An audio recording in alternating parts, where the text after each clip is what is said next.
నేను అనేక సంవత్సరాలు దాదాపు 33 సంవత్సరాలుగా రాజకీయ జీవితంలో ఉన్నాను. అవును. మండలాధ్యక్షుడు తర్వాత జిల్లా యువ మోర్చా అధ్యక్షుడిగా, తర్వాత రాష్ట్ర కిసాన్ మోర్చా ఉపాధ్యక్షుడిగా, బీజేపీ జిల్లా అధ్యక్షుడిగా 2 టర్మ్స్, రాష్ట్ర కార్యవర్గ సభ్యుడిగా, ఇప్పుడు రాష్ట్ర కార్యదర్శిగా అనేక సంవత్సరాలు పనిచేసినాను. భారతీయ జనతా పార్టీలో నేను ఏబీపీ తర్వాత భారతీయ జనతా పార్టీలో పనిచేసినప్పుడు ఎప్పుడు కూడా ఈ పార్టీ పవర్లోకి వస్తుంది, మనం పైరవీలు చేసుకోవచ్చు, పైసలు సంపాదించుకునే ఆలోచనతో మనం పనిచేయలేదు. ఓకే. ఎప్పుడు కూడా ఒక జాతీయ భావం, దేశభక్తి, ధర్మం అనేటువంటి ఆలోచనతో ఈ పార్టీలో పనిచేసినాం. ఈ తెలంగాణలో కూడా దేశంలో భారతీయ జనతా పార్టీ నార్త్ ఇండియాలో బలంగా ఉంది. మరి ఈ ఆంధ్రప్రదేశ్లో కూడా పార్టీని బలోపేతం చేయాలనే లక్ష్యంలో భాగంగా అనేక గ్రామాల్లో, ఫస్ట్ నేను మండల ప్రెసిడెంట్ అయినప్పుడు గ్రామాలలో వాస్తవంగా భారతీయ జనతా పార్టీ ఉనికి ఎక్కడకు లేకుండే. నేను మండల ప్రెసిడెంట్గా ఉండి స్కూటర్ పైన నాకు ఒక 21 గ్రామాలు, 22 గ్రామాలు ఉండే నా మండలంలో, ఆర్మూర్ మండలం. నేను రెగ్యులర్ తిరిగేవాడిని. ఆ మండలంలో 21 గ్రామాల్లో కూడా నేను కమిటీలు వేసినాను. అప్పుడు ఆ జమాన్లో కూడా అప్పుడు గ్రామ కమిటీలు ఉండేవి. గ్రామ కమిటీలు వేసాము, మెంబర్షిప్ చేయించాము, ఆజీవన సౌకర్యం చేయించాము.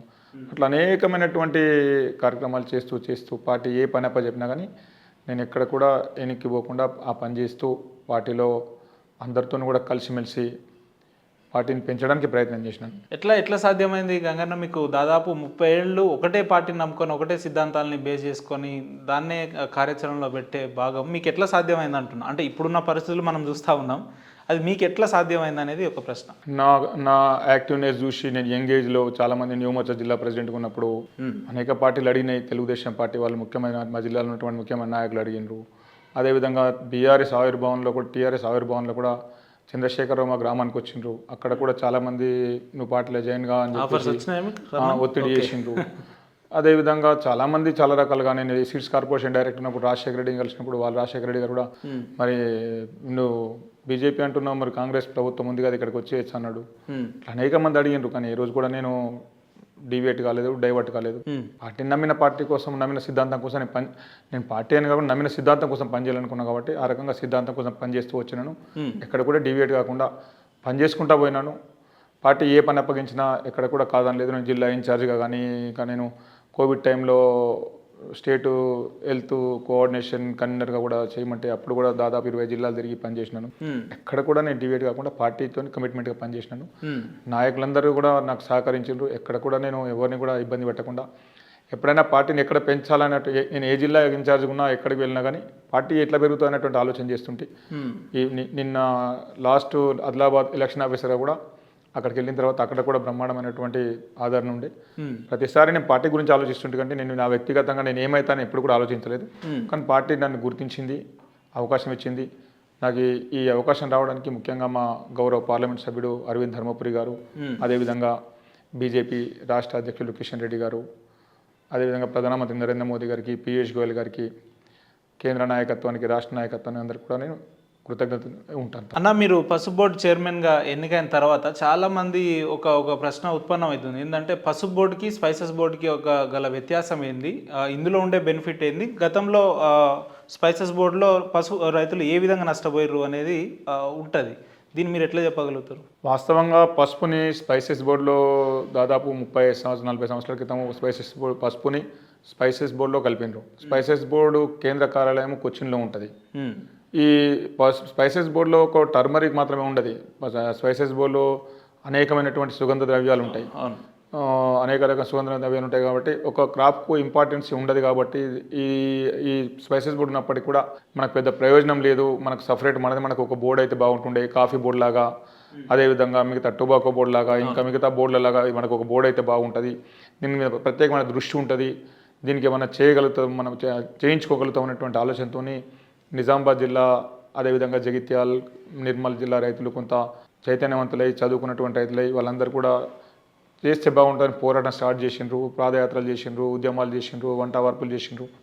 అనేక సంవత్సరాలు, గత 35 సంవత్సరాల నుంచి ఆ ప్రాంతంలో అన్ని పార్టీలు, తెలుగుదేశం పార్టీ కానీ, కాంగ్రెస్ పార్టీ కానీ, లేకుంటే టీఆర్ఎస్ పార్టీ కానీ ఎన్నికల సందర్భంలో మమ్మల్ని గెలిపిస్తే మేము పసుపు బోర్డు తీసుకొస్తాం, అదేవిధంగా పసుపు శుద్ధి కర్మాగారం ఏర్పాటు చేస్తాం, అదేవిధంగా పసుపు పరిశోధన కేంద్రాలను ఏర్పాటు చేస్తామని చెప్పి ఎన్నికల సందర్భంగా ప్రతి మేనిఫెస్టోలో పెడుతుంది.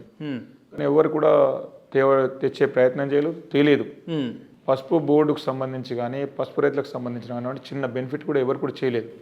కానీ అరవింద్ గారు 2019లో ఎన్నికల్లో పోటీ చేసినప్పుడు అప్పుడు రైతు ఉద్యమం తీవ్రంగా ఉంది. రైతులు ఇంతగా ఎందుకు ఆవేశంతో ఉన్నారు, ఆవేదనతో ఉన్నారు, అసలు ఏంది ఇది పరిస్థితి అనేటువంటి విషయంలో ఆయన మా అందరితో చర్చించి స్టడీ చేసి అన్న ఎట్టి పరిస్థితుల్లో మనం ఇది సాధించాలా, దీనికి ఏదో రకంగా మనం చేయాలనేటువంటి ఆలోచనతో ఆయన మాతో చర్చించడం జరిగింది.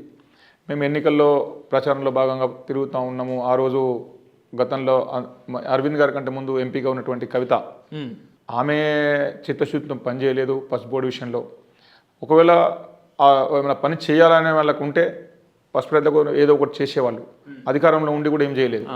అధికారం నేను చేస్తూ ఉంటే అంటే అధికారం నుండి కూడా నువ్వేం చేయలేదు, ఏం చేయలేదు. అధికారంలో ఉండి కూడా ఓన్లీ ప్రచారం కోసం ఆ ముఖ్యమంత్రి దగ్గరికి ఈ ముఖ్యమంత్రి తిరిగింది, ప్రచారం కోసం ప్రెస్కు చెప్పుకున్నది.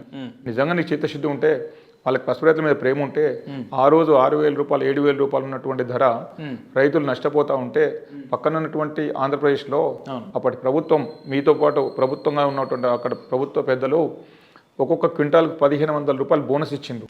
మరి మీరు ₹1 కూడా బోనస్ ఇవ్వలేదు.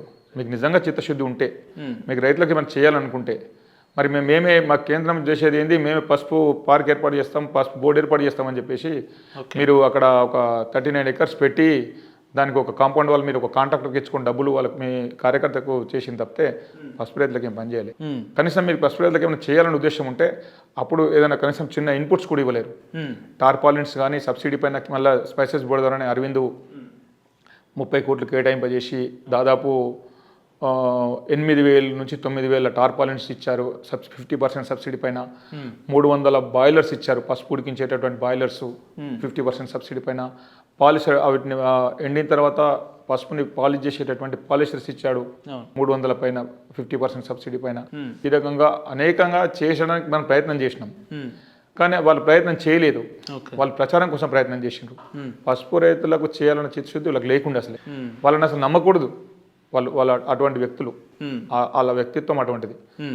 నేను నిన్న కూడా చెప్పాను, నిన్న వచ్చి నిజామాబాద్లో మాట్లాడుతుంది ప్రెస్ మీట్ పెడతా, నీకు చిత్తశుద్ధి ఉంటే ఆ రోజు ఎందుకు చేయలేవు? మేము ముఖ్యమంత్రుల దగ్గరికి తిరిగి లెటర్లు ఇస్తే అంటే మరి ఆ ముఖ్యమంత్రి దగ్గర తిరిగి లెటర్లు ఇస్తే రైతులు నేను ఎందుకు చెదరించుకున్నారు, నేను ఎందుకు చిత్తి తోడగొట్టారు? నీకు వ్యతిరేకంగా 178 మంది రైతులు ఎందుకు నామినేషన్ వేసిండ్రు?